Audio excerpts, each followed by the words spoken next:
7, 14 to 17, 22 to 25. We have an introduction. Israel's history began about 1600 BCE with Abraham, Isaac, and Jacob. From that time, the early Israelites were determined to resist any images of God as they encountered other cultures during their journey to the Promised Land. That was still true after they were captured and during the Babylonian exile in 586. It was during that exile, about 1,000 years after Israel began, that the book of Genesis was actually written down. And the story ran counter to that, 1,000 years of rejecting any image of God. There is one way to imagine God, and that is through humankind. Now, Romans is a traditional reminder from St. Paul about the contradiction that seems embedded in our DNA. We often fight against that contradiction in our humanity. Paul admits that reality, and affirms how we can live with the paradoxes of being human. Genesis book 1, 26, 28, 31. God spoke, "Let us make human beings in our image, make them reflecting our nature, so they can be responsible for the fish in the sea, the birds in the air, the cattle, and yes, earth itself, and every animal that moves on the face of the earth." God created human beings. He created them godlike, reflecting God's nature. He created them male and female. God blessed them. Prosper, reproduce, fill earth, take charge, be responsible for fish in the sea and birds in the air, and for every living thing that moves on the face of the earth. God looked over everything he had made. It was so good, so very good. It was evening. It was morning. Day 6. Romans 7, 14 to 17. 22 to 25. For we know that the law is spiritual, but I am of the flesh, sold into slavery under sin. I do not understand my own actions, for I do not do what I want, but I do the very thing I hate. Now if I do what I do not want, I agree that the law is good. But in fact, it is no longer I do that I do it, but sin that dwells within me. For I delight in the laws of God in my inmost self, but I see in my members another law at war with the law of my mind, making me captive to the law of sin that dwells in my members. Wretched man that I am, who will rescue me from this body of death? Witness of modern wisdom, Martin Thielen, The Early Heretics, in the Doubters Parish Newsletter, September 2, 2025. Retired United Methodist pastor Martin Thielen reminds us that we have heretical thoughts about orthodox beliefs began shortly after Jesus died. Our spiritual questions just may be the refugia we need today. Early 1st and 2nd century Orthodox Christians exclusively used masculine languages and images to describe God. Early heretical Christians used masculine and feminine languages and images to describe God. At the same time, they warned against literalization, anthropomorphic views of God, and encouraged believers to embrace divine mystery and ambiguity. Early Orthodox Christians insisted that people could only experience God externally through Jesus Christ, Scripture, and the Church. Early heretical Christians said people could also find God internally through self-discovery of God's image embedded within them. God is still speaking, and we are still listening. Thanks be to God.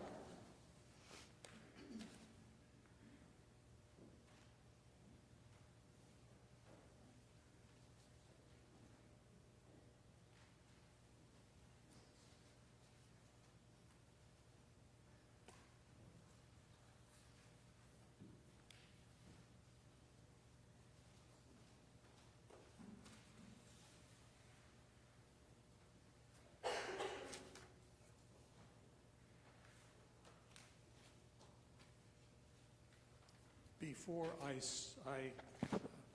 share my prepared remarks, I wanted to say a couple things as a way of introduction. Some years ago, I gave my pulpit stoles to a fellow clergy who knew where to send them. He sent them to Africa, where United Methodist pastors in villages would have vestments like that. So I dressed as liturgically green as I could. The second thing I want you to know is that I was almost a Congregationalist. I grew up in Kellogg, Idaho, in the Federated Church. It was a federated church between Methodist and Congregationalists that joined in that federation in the mid-30s, led, as it happened, led by my grandfather, who was a Methodist pastor there.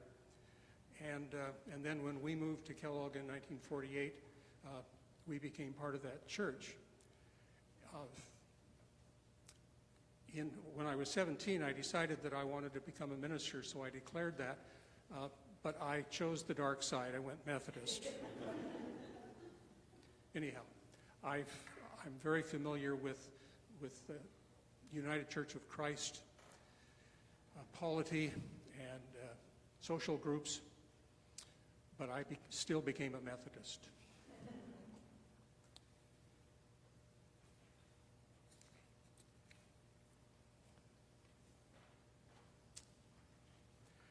I'm a person who enjoys words, especially words that are fun to say, like Refugia or Refugia.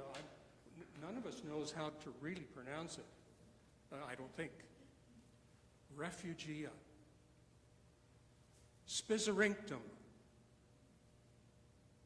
Sprezzatura. I'm not going to speak in those languages the whole way.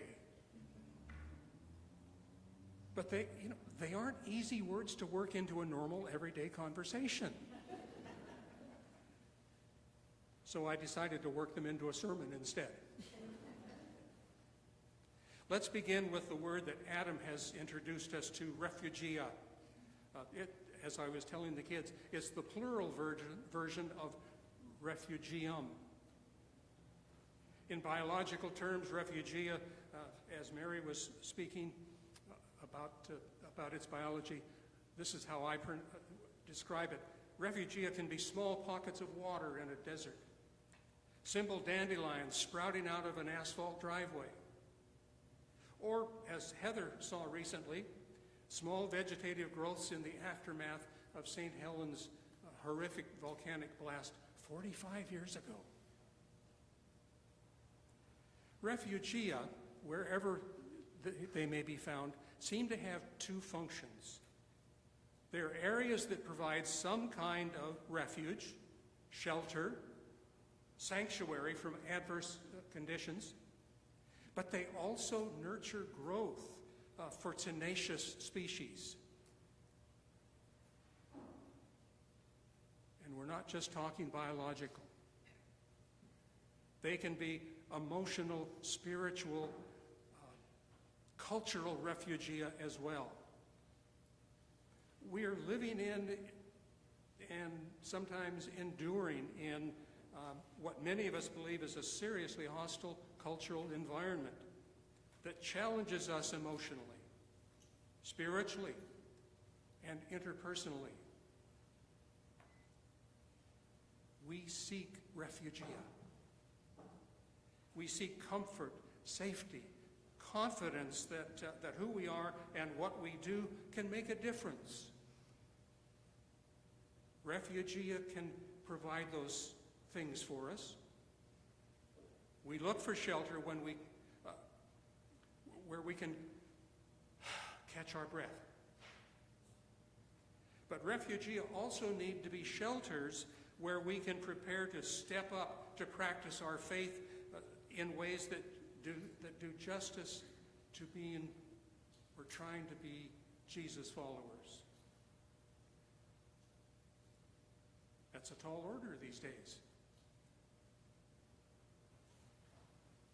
Still, we sometimes assume that Refugia is only a place for comfort and safety. But it's so much more. Do you think a clump of flowers on St. Helens grew only because it lives in a comfortable space?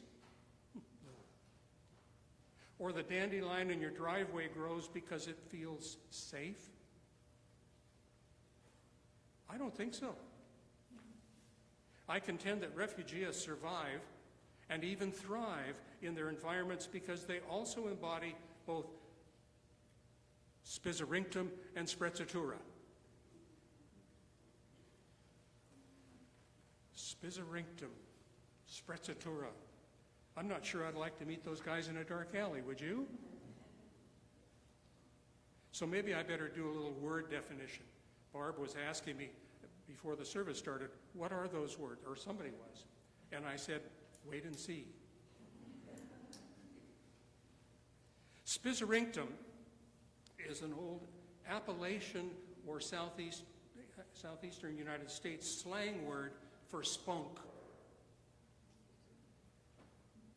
That boy has some spizzerinctum, but it sure will get him in trouble with his parents. In a provocative and irreverent book, The Gospel According to Starbucks, Leonard Sweet likens spizzerinctum to the Jewish word chutzpah. I could see heads nodding before I said the word. But it doesn't have the negative tone that word sometimes implies. Chutzpah can be bad or good. It's audacity, courage, brashness, cheekiness, confidence. Refugia needs Spizzerinctum to survive and then thrive. Well, put that word into the church, into the context of church and spirituality. Leonard Sweet interprets this word as holy boldness.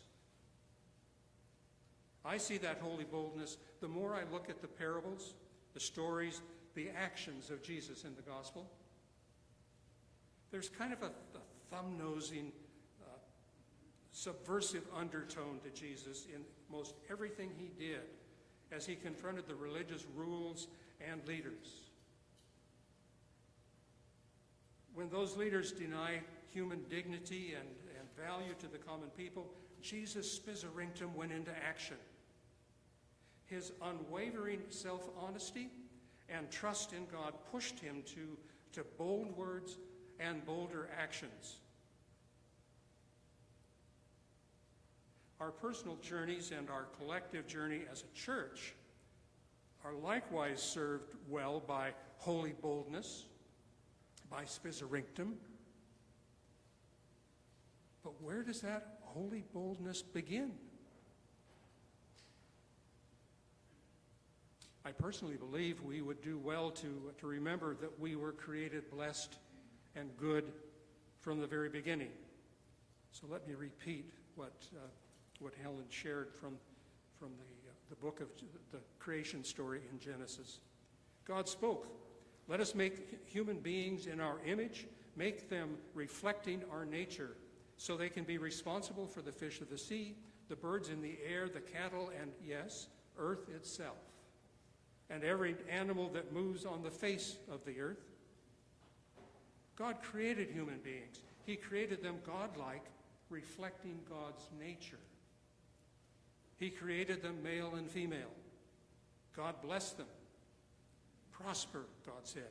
Reproduce, fill the earth, take charge. Be responsible for fish in the sea and birds in the air, for every living thing that moves on the face of the earth. God looked over everything that he had made.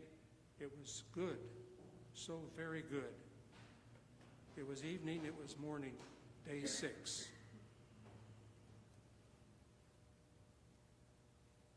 Whether we interpret the creation story literally or poetically, please don't miss the amazing affirmation that God created humanity in the image and likeness of God. It has to do with the essential loving and sustaining relationship God has with all of creation. When I see some folks succumb to the 4th century belief fostered by St. Augustine that we were born into original sin, I remind them there is an earlier story, a biblical story, proclaiming that we were born into original blessing. Years ago, a theological skeptic and rebel, Father Matthew Fox, introduced me to this holy boldness. I've lived with that and unpacked it as best I could over 40 years. We were declared good by God. Why should we believe anything else? So let's affirm that before any of humanity's show of inhumanity, wastefulness, and sin, our original nature is that of blessedness, of goodness. That is all the reason we need to live our lives with holy boldness, with confidence, with, what's the word?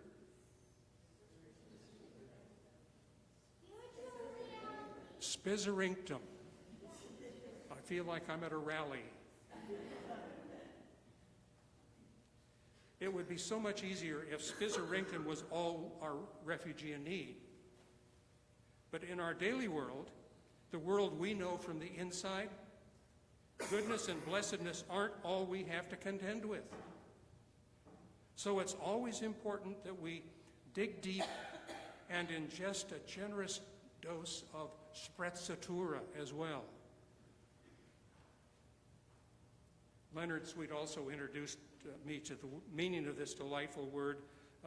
It's an Italian word, no surprise, Sprezzatura.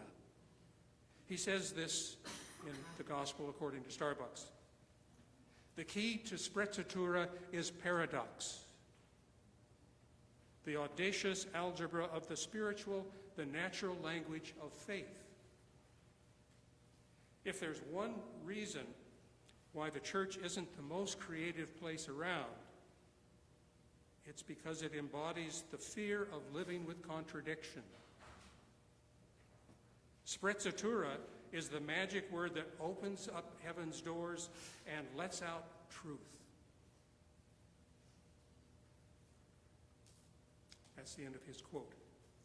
Now I have to take responsibility for talking about it. Sprezzatura, or paradox, is the natural language of faith, Leonard says. But how can that be true? Our faith is what we base our lives on, isn't it? We want certainty in our lives. We may even turn to a wide variety of teachings from many spiritual traditions looking for certainty. Let me say this as respectfully as I can. Faith is not the same thing as certainty. You may have firmly held, even rigidly held beliefs based on your understanding of the spiritual traditions that you hold dear. Yet, belief is not the same thing as faith. Belief is most often based on our expectations that what we believe is true. But faith has to do with trust. And trust is always tested by those irritating contradictions we invariably find when we courageously examine our beliefs more closely. Like Refugia, faith survives in and thrives in the world of paradox. Paradox comes from a Greek word, paradoxos, that means conflicting with expectations. Some people expect God, as an example, some people expect God to be loving and compassionate, yet there's so much natural and human-made devastation in the world. What a contradiction for us. The flip side, other people expect God to be judgmental and vengeful, but still they see astounding acts of compassion and courage. Where's God in all of these perceptions and realities? God seems to mess with our expectations. And that causes us uncertainty. Our lives are filled with paradox, with contradictions, and that's Sprezzatura. Refugia needs Sprezzatura. Our rigid beliefs may shout out a rigid answer.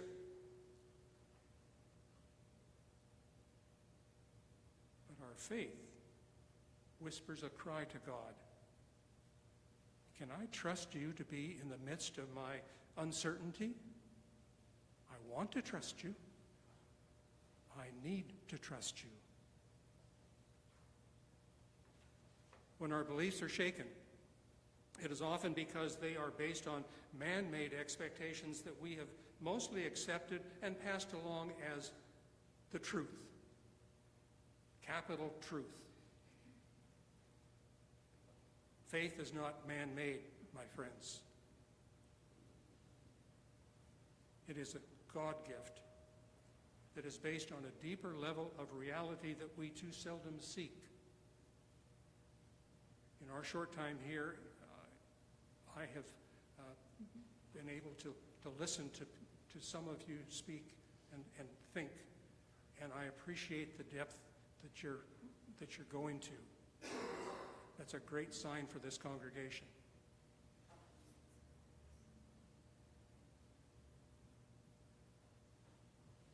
That God gift is why an extra dose of Sprezzatura is needed to support our Refugia. As a concluding example of what I'm exploring with you, I want you to consider sin as Sprezzatura. Sin is big business in the church. Did you know that? Maybe that's one reason why churches talk so much about sin. The church, as we know it, would quickly go out of business without our obsession with sin. Sin, I'm against it. But sin is also the landscape where Refugia can thrive. So let's consider the paradox of sin. As Sprezzatura, sin isn't as cut and dried as our moralistic tendencies of good and bad, right and wrong want sin to be. It's not that easily identified. The other side of sin, the paradox, the contradiction of sin, is well expressed by St. Paul in the 7th chapter of Romans that we heard read. We know that the law is spiritual, but I'm a mortal man sold as a slave to sin. I do not understand what I do. For I don't do what I would like to do, but instead I do what I hate. Since what I do is what I don't want to do, this shows me that I agree that the law is right. My inner being delights in the law of God. But I see a different law at work in my body. A law that fights against the law which my mind approves of. Anybody have that contradiction going on? I won't ask you to raise hands. What Paul calls our inner being is where our refugia thrive. Even when the paradox of sin has power to distort our best intentions. That innermost self is our original blessing, friends. When it's smothered with a deluge of sin messages, we may even forget that it is there. But it is still there. We may call it soul. To be bold in what we want our personal selves and our church to be, it is imperative that we be confident in this: holy boldness, Spizzerinctum, and being even fairly comfortable with contradiction, Sprezzatura are radically root deep in each of us. Refugia may need Spizzerinctum to survive in hostile environment, but it definitely needs Sprezzatura to thrive in those hostile, paradoxical environments that we live in, that we fuss about every day. Our God provides both. Our daily challenge? To claim them for our own. Amen.